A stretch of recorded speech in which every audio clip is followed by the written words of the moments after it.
Good morning, all of you. Today we are having a new different lesson here that is very important for you, especially for the 10th class.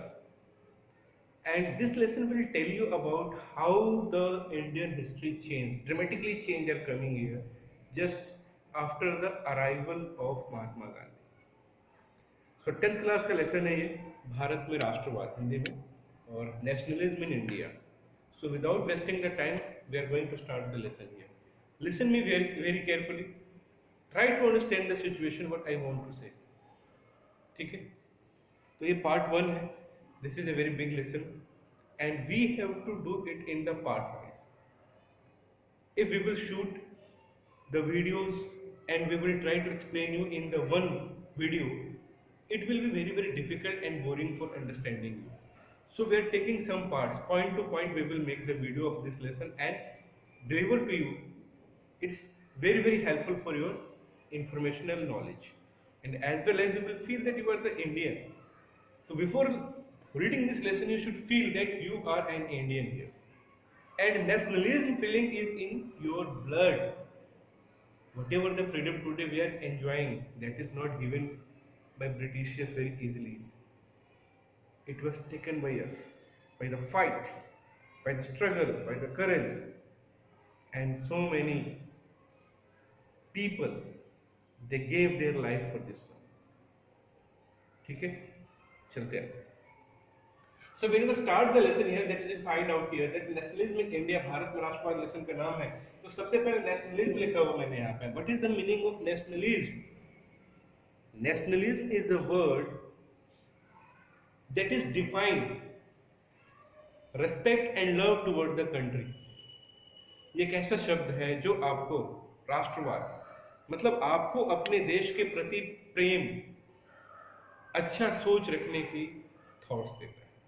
और आजकल के time में हिंदुस्तान के अंदर nationalism की बात करना, I feel personally that is very difficult. If you are talking anything related to the nationalism, anything related to the Indian culture and society, so they will simply say you are the person that who is supporting the BJP and Narendra Modi. We are not supporting any political party. We want to support the India, being an Indian. Fine. हम एक हिंदुस्तानी होने के नाते हम देश को support करना चाहते हैं, सेना को सपोर्ट करना चाहते हैं, भारत की संस्कृति और कल्चर को बताना चाहते हैं. हम किसी पॉलिटिकल पार्टी को ना ब्लेम करना चाहते हैं, ना उसको सपोर्ट करना चाहते हैं. हाँ, अगर राष्ट्रवाद की बात है, अगर देश की हित की बात करना किसी पार्टी का सपोर्टर है, तो उससे कोई फर्क नहीं पड़ता. Public whatever they want to say they can say. देश के खिलाफ बोलना, भारत का झंडा जलाना, देश के रिलीजन और कास्टिज्म को बढ़ावा देना, लोगों को आपस में लड़ाना, दंगे कराना, यह नेशनलिज्म की परिभाषा है. तो I don't want to be the part of such kind of the party. और एक केवल एक पॉलिटिकल पार्टी की बात नहीं है, ना मैं बीजेपी की बात करता हूं, ना मैं कांग्रेस की बात करता हूं, मैं किसी भी पॉलिटिकल पार्टी की बात नहीं कर रहा हूं. सभी पॉलिटिकल पार्टी में ऐसे लोग हैं जो इस तरीके के मुद्दों को हवा देते हैं. ठीक है. So this is not the lesson that is related to the politics, but ऐसे बहुत सारी चीजें यहाँ पे आएंगी तो आपको डिफिकल्ट होगा समझने के लिए. तो you have to understand what I want to say. Fine. तो सबसे पहले इस चीज को समझने की कोशिश करो. ठीक है, कि नेशनलिज्म का मतलब क्या है. Nationalism is a word that is defined how much love you are doing toward the country, what you want to do for the country, that is the nationalism. ठीक है. फिर बात करते हैं नेशनलिज्म इन इंडिया की, यानी भारत में राष्ट्रवाद की शुरुआत कैसे होती. It was the time period, वो एक समय था जब पूरी दुनिया में नेशनलिज्म की फीलिंग आ रही थी. ठीक है. ये चैप्टर आपको 1914-20 के आसपास से लेकर 1947 तक लेके जाएगा. तो फ्रेंच रेवोल्यूशन हो गया था, रशियन रेवोल्यूशन हो गया था, रशियन रेवोल्यूशन चल भी रहा था, and so many people they were fighting for the freedom, they were fighting for the right. और सेम कंडीशन इंडिया में भी थी. लोग यहाँ पर भी परेशान थे अंग्रेजों के जुल्म से. रिस्पेक्ट नहीं था, नौकरी नहीं थी, इक्वल राइट्स नहीं थे. तो इसके लिए यहाँ पे धीरे धीरे माहौल बन रहा था। कई जगहों पे किसानों ने प्रदर्शन किया, पर वो बहुत छोटे थे, कंसिडरेबल नहीं थे। अंग्रेजों ने बड़े आराम से उसको कुचल दिया। You can take the example of the 1857 revolt. क्या हर्ष हुआ? कुछ एक पार्टी में ही लागू हुआ। तो मतलब हिंदुस्तान में इस चैप्टर जो है उससे पहले नेशनलिज्म फीलिंग आ रहे थे, बट ऐसा कोई नेता नहीं था जो उसको बहुत हाइप करके बहुत हाई लेवल पे ले जाए। ठीक है, तो ये यहाँ पे इसको फर्स्ट टॉपिक जो आपकी बुक में वो बता रखा है। उसके बाद जब हम आएंगे तो वहां पर आपको सेकंड पॉइंट, सेकंड टॉपिक में there are the 2 to 3 points. First world war, idea of Satyagraha, Rowlatt Act, Jallianwala Bagh and Khilafat movement. हम इन 4-5 टॉपिक यहाँ पे कवर करते हैं। फर्स्ट वर्ल्ड वॉर मौका बना हिंदुस्तान के लिए 1914 में। जब फर्स्ट वर्ल्ड वॉर शुरू हुआ तो ब्रिटेन लड़ रहा था और ब्रिटेन को सेना चाहिए थी, क्योंकि ब्रिटेन केवल एक मोर्चे पे नहीं लड़ रहा था। Britain was fighting in so many fronts, इधर भी इधर भी इधर भी, मतलब पूरे वर्ल्ड में तो ब्रिटेन का राज था ही, तो हर जगह पे कंट्रीज के अगेंस्ट में उसको लड़ना पड़ रहा था। तो वो इंडिया एक बहुत बड़ा देश, वो चाहता था कि भारत के सैनिक या भारत के लोग सेना में भर्ती हो और हमारी तरफ से जाके लड़े, यानी हम मरे। ठीक है, तो जब अंग्रेजों ने फर्स्ट वर्ल्ड वॉर के अंदर जब उनको बहुत ज्यादा नुकसान होने लगा तो उन्होंने क्या किया, हमारे देश के अंदर टैक्सेस बढ़ा दिए। हमारे देश के अंदर बहुत सारे ऐसे टर्म्स एंड कंडीशन डाल दी जिसकी वजह से हमारे देश के अंदर whatever the necessary things were there we were using for our livelihood, it has pumping up. Prices बढ़ गए, लगभग डबल रेट हो गए। एक वाली चीज 2 की, 2 वाली 5 की, 5 वाली 10 की। क्यों? क्योंकि उनको ज्यादा टैक्स चाहिए था। ज्यादा टैक्स आएगा तो ज्यादा पैसा आएगा, पैसा आएगा तो उससे क्या करेंगे, वो वॉर में इन्वेस्ट करेंगे। तो हिंदुस्तान के ऊपर उन्होंने बहुत ज्यादा टैक्स लगा दिया, चीजें महंगी हो गई, तो पब्लिक परेशान हो गई। पहले सब परेशान नहीं थे, 1914 से पहले, 1914 से पहले सभी लोग परेशान नहीं थे। क्यों? क्योंकि अपनी लाइफ चल रही थी जैसे चल रही। आज भी यही होता है, आप अपनी कॉलोनी में देख लो, अपने देश में देख लो, अपने घर में देख लो, जब तक हमें कोई दिक्कत नहीं होता, we are not raising the voice, सामने वाला परेशान है तो होने दीजिए। तो वही था, पर यहाँ पर एक बहुत बड़ा पॉपुलेशन का पार्ट सफर होने लगा। फिर फोर्स रिक्रूटमेंट हुआ, यानी जबरदस्ती लोगों को सेना में भर्ती कराया जाता था। गांव-गांव से लोगों को, मतलब देखे थे हेल्दी पर्सन है, लड़के हैं, आदमी है, उनको उठा के लाते तो सेना में भर्ती कराते तो सीधे भेज देते थे लड़ने के लिए, जाओ हमारी तरफ से लड़ो। तो इसके खिलाफ आवाज उठने लगी, भाई हमें नहीं जाना, हम नहीं सोना चाहते भर्ती सेना में, आप हमें जबरदस्ती क्यों करोगे। पर फिर भी अंग्रेजों ने कई जगहों पे गाँव के अंदर जा जाके जबरदस्ती किया, लोगों को जबरदस्ती आवाज उठा के लाते थे, सेना में डाल देते थे, लोग मर जाते थे। तो इसके खिलाफ लोग खड़े हो गए। अब देखो 2 पॉइंट्स में लोग अंग्रेजों के खिलाफ भड़कने लगे, क्योंकि मैं फिर बता रहा हूँ पहले एक नहीं थे, क्योंकि उनको उनसे ज्यादा प्रॉब्लम नहीं थी, जुल्म सह रहे थे। पर एक टाइम ऐसा आया जब जुल्म की इंतहा हो गई तो क्या हुआ, they started to revolt. Shortage of the food, ठीक है, अकाल पड़ गया 1913-14 में देश में बहुत बड़ा अकाल पड़ा, बंगाल के अंदर स्पेशली। कुछ पैदा ही नहीं हुआ, पर रूलिंग कौन थे, ब्रिटिशर्स थे। उन्होंने हमारे देश की जनता के लिए कुछ नहीं किया, लोगों को छोड़ दिया मरने के लिए, और लोग भूख से तड़प तड़प के मर गए। फिर बीमारियां फैल गई, एपिडेमिक हो गया, वहां पर भी अंग्रेज फेल हो गए, उन्होंने कुछ किया ही नहीं भारत की जनता के लिए, क्योंकि उनको तो वॉर में लड़ना था, उनको पैसे चाहिए थे, भारत की जनता से कोई हमदर्दी थी नहीं। तो बहुत सारे लोग यहाँ पर मर गए। ऐसा कहा जाता है कि 13 मिलियन लोग, 13 to 40 मिलियन लोग, लगभग 13-14 लाख लोग उस वक्त मर गए। तो ये जो टर्म्स एंड कंडीशन बनी, सर्कमस्टांसेस बने, इसके द्वारा भारत के अंदर जो राष्ट्रवाद कुछ कुछ लोगों के बीच में था, it has started to come in the whole country. ठीक है, अगला है आइडिया ऑफ सत्याग्रह। इसी बीच महात्मा गांधी 1915 में इंडिया आते हैं। कोई नहीं जानता था महात्मा गांधी को, तो उन्होंने देखा कि भैया पूरे देश में कुछ ना कुछ कहीं कहीं टुकड़े टुकड़े में क्या हो रहा है, रिवॉल्यूशन की बात चल तो रही है, पर ये सारे इकट्ठे नहीं है। तो उन्होंने एक काम किया, उन्होंने पहले कुछ लोगों को इकट्ठा किया और उनको एक मैसेज दिया कि हमें अंग्रेजों से लड़ना है, क्योंकि वो साउथ अफ्रीका में डिस्क्रिमिनेशन के अगेंस्ट फाइट करके आए। और उन्होंने मंत्र दिया सत्याग्रह और non violence. Non violence means लड़ाई झगड़ा नहीं करना, मारपीट नहीं करना, गोली बंदूक नहीं चलाना।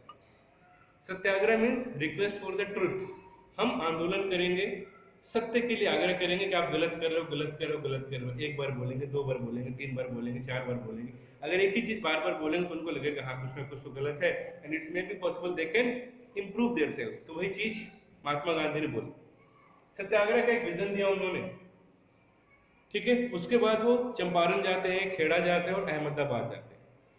चंपारण में उन्होंने जो नील की खेती थी, बिहार का चंपारण, इंडिगो मूवमेंट वहां चलाया, and it was the first movement who give a rise and become a national hero Mahatma Gandhi after this incident, ठीक है। तो इन तीनों जगहों पे जाके जब उन्होंने रिवोल्ट किया, अंग्रेजों से फाइट की, सत्याग्रह किया, ठीक, तो ये फेमस हो गया, ठीक। Idea of satyagraha clear. After that we are coming here Rowlatt Act 1990। अब 1990 की 3 घटनाएं हैं, ठीक है। रॉलेट एक्ट आपका जलियांवाला बाग और खिलाफत मूवमेंट है। सबसे पहले बात करते हैं रॉलेट एक्ट की। रॉलेट एक्ट को ब्लैक एक्ट भी कहा जाता है। इसमें क्या था, ब्रिटिशर्स ने देखा that Indian people they are raising their voice and they are doing so many strike, आंदोलन and everything, and they are speaking so much against the British rule. तुरंत सोचे इनको रोकना पड़ेगा। अगर इनको नहीं रोकेंगे तो क्या होगा, लोग भड़कते जाएंगे और फिर जब ये सारे लोग एक साथ हो जाएंगे तो हमारा रूल करना मुश्किल हो जाएगा, हमें यहाँ से जाना पड़ेगा। तो उन्होंने एक कानून बनाया, that rule is called the Rowlatt act. इसको पास आउट किया उन्होंने अपने असेंबली से और लागू कर दिया। अब बात आती है कि रॉलेट एक्ट था क्या। रॉलेट एक्ट ऐसा लॉ था कि अगर अंग्रेजों को लगता है, if the Britishers they are feeling कि दिस पर्सन और that person they are speaking against the British rule, कि अंग्रेजों के खिलाफ कुछ कर रहे हैं, अंग्रेजों के खिलाफ कुछ बोल रहे हैं, तो उनको non available means without warrant और बेल नहीं होगी और कोई ट्रायल नहीं होगा, मतलब सीधे उनको पकड़ा जाएगा और 2 साल के लिए जेल में डाल दिया जाएगा, उनको बताया भी नहीं जाएगा और ना ही कोई वकील उनका केस लड़ेगा, ना कुछ होगा। 2 साल तक जेल में रहिए और उनको पॉलिटिकल प्रिजनर की तरीके से रखा जाएगा, ठीक है। अंग्रेजों उनको अगर शक होता है, केवल शक के आधार पे वो आपको गिरफ्तार करेंगे और 2 साल के लिए जेल में डाल देंगे। नॉन अवेलेबल होगा, कोई आपका केस नहीं लड़ेगा, आपका केस अदालत में नहीं जाएगा और सब कुछ, आप 2 साल तक जेल में रहेंगे। इस तरीके से they were wanting to suppress the revolt whatever the Indian they were doing slowly. ये जगह पे जो हो रहा था उसको दबाना चाहते थे। जब लॉ पास आउट हुआ तो महात्मा गांधी जी हिंदुस्तान में थे और उन्होंने बोला कि ये तो बड़ा गलत है, ऐसे तो हमारे सारे नेताओं को जो अंग्रेजों के खिलाफ बोलेंगे उनको जेल में डाल दिया जाएगा। तो उन्होंने बोला कि हम क्या करते हैं, इसके लिए एक मूवमेंट चलाते हैं, सत्याग्रह मूवमेंट चलाते हैं। हम सत्याग्रह करेंगे, ठीक है, हम आंदोलन करेंगे कि ये कानून गलत है, इसको वापस लिया जाए। महात्मा गांधी ने लोगों को तैयार किया, पूरे देश में घूमा उन्होंने और बहुत जगहों पे उनको समर्थन भी मिला और रॉलेट एक्ट के अगेंस्ट में आंदोलन शुरू हो गया। पर जब वो मुस्लिमों के पास गए, मुस्लिम पीपल के पास गए, तो उन्होंने महात्मा गांधी जी का सपोर्ट करने से साफ साफ मना कर दिया। बोला कि हमें उससे कोई मतलब नहीं है, we are not able to support you, हम आपको सपोर्ट नहीं करेंगे। गाँव में गए, गाँव में बहुत सारे लोगों ने सपोर्ट करने से मना कर दिया। मतलब इनको इस वाले एक्ट में जब उन्होंने रिवोल्ट पहली बार स्टार्ट किया, आंदोलन पहली बार स्टार्ट किया, तो पूरे देश से उतना समर्थन नहीं मिला। फिर भी महात्मा गांधी जी हार नहीं माने, वो धीरे धीरे जगह जगह जाते थे, घूमते थे, लोगों को इस कानून के बारे में बताते थे, समझाते थे ये कानून क्या है, इसका विरोध करो, नहीं करोगे तो आपके साथ क्या होगा आप सोच भी नहीं सकते हो। तो कई जगहों पर उनको सपोर्ट मिलना शुरू हुआ। पर इसी बीच हो जाता है जलियांवाला बाग मैस्कर। होता क्या है, जब ये रॉलेट एक्ट के अगेंस्ट में महात्मा गांधी ने आंदोलन शुरू किया तो बहुत सारे लोग महात्मा गांधी के सपोर्ट में आ गए, ठीक है। हड़तालें होने लगी, कई जगहों पर स्ट्राइक होने लगी और अंग्रेजी सरकार को परेशानियां होने लगी, ठीक है। तो उन्होंने जनरल डायर को बुलाया और बोला कि देखो भैया ऐसा है कि जरा हिंदुस्तानियों को शांत कराओ, किसी भी तरीके से बाई हुक और बाई क्रुक आप चाहो तो कुछ भी कर सकते हो, बट ये रिवोल्ट जो भी खड़ा हो रहा है इसको सप्रेस करो, सप्रेस नहीं करोगे तो दिक्कत हो जाएगी। जनरल डायर आते हैं, कोशिश करते हैं अपनी तरफ से, पर बैसाखी का मेला लगा होता है अमृतसर में, लोग वहां पर घूमने के लिए जाते हैं, तो वहां पे कुछ नेता मंच बना के भाषण दे रहे होते हैं एक पार्क के अंदर। तो जैसे एक क्यूरियोसिटी होती है ना कि वहाँ क्या हो रहा है, चल के देखते हैं, तो बहुत सारे लोग जाके देखने लगे। तो वही रॉलेट एक्ट के बारे में लोगों को बताया जा रहा है, ठीक है। और अंग्रेजों ने मार्शल लॉ लागू किया था। जब जनरल डायर को इन्फॉर्मेशन मिलती है कि अंग्रेजी सरकार के खिलाफ वहां पे बगावत चल रहा है, जी पब्लिक को भड़काया जा रहा है, तो जनरल डायर अपने बहुत सारे सैनिकों को लेकर आ जाते हैं एक ही गेट होता है पार्क का, उसको बंद कर देते हैं और अंधाधुंध फायर शुरू हो जाती है।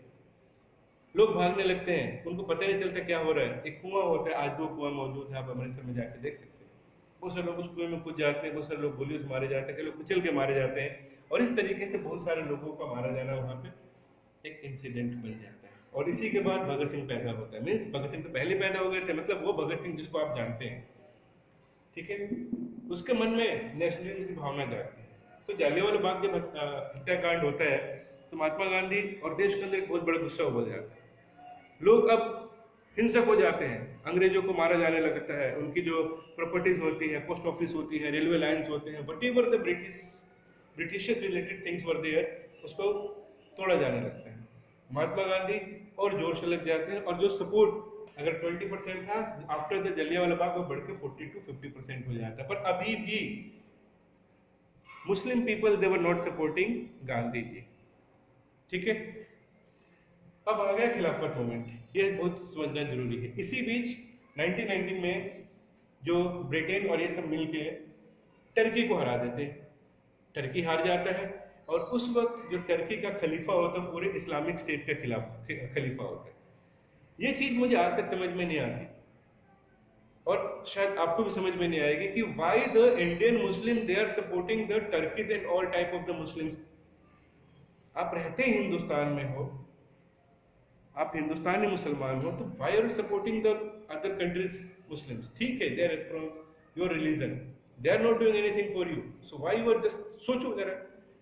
1919 के बाद टर्की का वो राजा हारा जाता है, तो उनको लगता है कि अब उसके ऊपर क्या होगा, बहुत सारे फाउंडेशन लगेंगे, और जब टर्की का राजा जो बोलेगा हम उसको फॉलो करना पड़ेगा। भैया आप रहते हिंदुस्तान में हो और ऑर्डर फॉलो करोगे टर्की का, क्यों? आप कॉन्स्टिट्यूशन से बंधे हुए हो ना, भारत का कॉन्स्टिट्यूशन आप पे भी लागू होता है ना, या टर्की का कॉन्स्टिट्यूशन लागू होता है? तो आज भी ऐसी बहुत सारी समस्याएं हैं जो समझना चाहिए हम लोगों को, सबको। देश हमारा है। तो जब वो राजा हार जाता है तो भारत के अंदर मुस्लिम लोग खड़े हो जाते हैं कि अंग्रेजों ने गलत किया, और दो भाई हैदर अली और मोहम्मद अली, ये दोनों मिलके एक खिलाफत मूवमेंट का, यानी खलीफा के लिए मूवमेंट चलाते हैं। कहाँ का खलीफा है? टर्की का, हिंदुस्तान का नहीं है। हिंदुस्तान के लोग मर गए जलियांवाला बाग में, रॉलेट एक्ट में, भगत सिंह में, बहुत सारे लोग मर गए। इसके लिए उन्होंने कोई रिवोल्ट शुरू नहीं किया था। पर जब टर्की का राजा अंग्रेजों के कब्जे में आता है तो हिंदुस्तानी मुसलमानों को प्रॉब्लम होना शुरू हो जाता है, और उसके बाद फिर वो खिलाफत मूवमेंट शुरू करते हैं। पर खिलाफत मूवमेंट शुरू तो कर दिया आप लोगों ने 1919 में, पर वो आगे कैसे बढ़ेगा? उसके लिए तो पब्लिक सपोर्ट चाहिए। तो जिस गांधी जी को उन्होंने ठुकराया था, जिस गांधी जी को उन्होंने मना किया था, मोहम्मद अली और शौकत अली महात्मा गांधी के पास जाते हैं, जी ऐसा ऐसा हो गया, अब हम आपके साथ देने के लिए तैयार हैं, आप हमारा साथ दीजिए, हम आपका साथ देंगे। वहां पर भी सौदेबाजी। तो वहां पर क्या हुआ, महात्मा गांधी भी चाहते थे चलो यार किसी बहाने हिंदुस्तान के लोग इकट्ठा तो हुए, और फिर महात्मा गांधी ने उस आंदोलन को इनके साथ मिलकर दोबारा से शुरू किया। इसी को खिलाफत मूवमेंट का नाम दिया जाता है, ठीक है, जो कि 1919 में शुरू हुआ। फिर पूरा देश, हिंदू और मुस्लिम लोग मिलके खिलाफत मूवमेंट के साथ जुड़ जाते हैं। असहयोग आंदोलन चलता है, नॉन कोऑपरेशन मूवमेंट चलता है, इसके बारे में आगे पढ़ेंगे। और फिर धीरे धीरे हम लोग अंग्रेजों के खिलाफ लड़ते हैं। पर बात याद है क्या, आफ्टर खिलाफत मूवमेंट जब बंद हुआ, क्या मुसलमानों ने नेशनलिज्म से साथ छोड़ दिया? नहीं, ऐसा नहीं हुआ। जो लोग महात्मा गांधी के साथ जुड़े फिर वो आजादी तक लड़ते रहे। कुछ लोग गए, कुछ लोग वापस चले गए, टूटते चले गए लोग, पर ये दौर महात्मा गांधी की कोशिश हिंदू मुसलमान को एक साथ ले गए। पहले टर्की के लिए सोचते थे, उसके बाद उन्होंने हिंदुस्तान के लिए सोचना शुरू कर दिया, ठीक है। तो आगे और भी जो मूवमेंट्स होंगी आई विल टेल यू, अभी इतना ही आपको समझ। Thank you.